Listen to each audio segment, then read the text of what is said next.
Assalamualaikum warahmatullahi wabarakatuh. Oke, di pertemuan 7 yang akan kita bahas adalah deadlock ya. Jadi kenapa ada deadlock di dalam operating system, yaitu nanti kita akan bahas lebih dalam.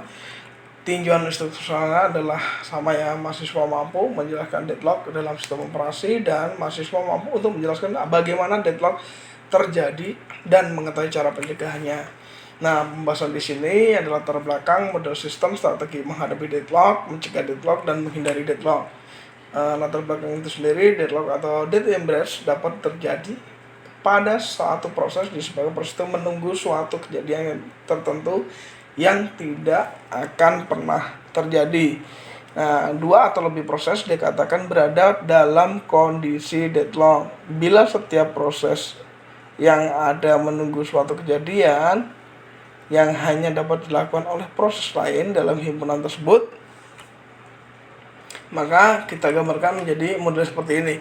Jadi ada beberapa model dalam deadlock adalah yang ada mutual exclusion, ada whole and wide, ada non preemptive, dan circular wide.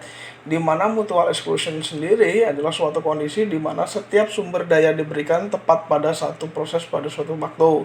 Nah, whole dan wide ini sendiri adalah kondisi yang menyatakan proses-proses yang sedang memakai suatu sumber daya dapat meminta sumber daya yang lain. Sedangkan non-preemptive-nya adalah kondisi di mana suatu sumber daya yang sedang berada pada suatu proses tidak dapat diambil secara paksa dari proses tersebut sampai proses itu melepaskannya. Pada circular wide, kondisi yang menyatakan bahwa adanya rantai saling meminta sumber daya yang dimiliki oleh suatu proses oleh proses lainnya. Nah, ada beberapa strategi menghadapi deadlock.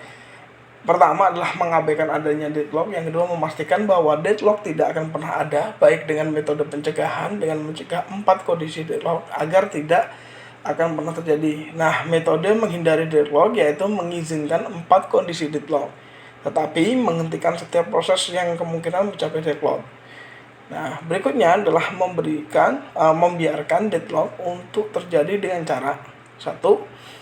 Pendeteksian deadlock untuk mengidentifikasi ketika deadlock itu terjadi. Yang kedua adalah pemulihan deadlock, mengembalikan kembali sumber daya yang dibutuhkan pada proses yang memintanya.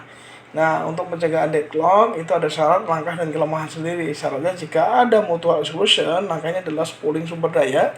Kelemahannya dapat menyebabkan chaos di sini ya. Untuk syarat whole and wide, langkahnya adalah meminta sumber daya di awal. Kelemahannya sulit memperkirakan di awal dan tidak optimal. Sedangkan non-preemptive adalah mengambil sumber daya di tengah proses. Kelemahannya hasil proses tidak akan baik. Sedangkan circular wide untuk langkah-langkahnya adalah penomoran permintaan sumber daya. Jadi ini penomoran sendiri terstruktur ya. Tetapi kelemahannya tidak ada penomoran yang memuaskan meskipun sudah kita berikan penomoran di situ.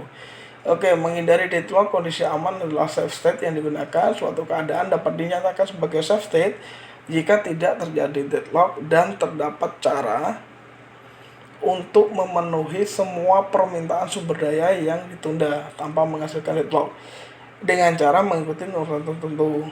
Nah, kondisi tak aman, unsafe state yang digunakan adalah suatu state dinyatakan sebagai state tak selamat atau unsafe state jika tidak terdapat cara untuk memenuhi semua permintaan yang saat ini ditunda dengan menjalankan proses-proses dengan suatu urutan. Nah, seperti itu tentang gambaran tentang deadlock ya. Jadi nanti teman-teman rekan-rekan silakan untuk mencari bagaimana sih mekanisme deadlock yang ada pada sistem operasi Widya Anda.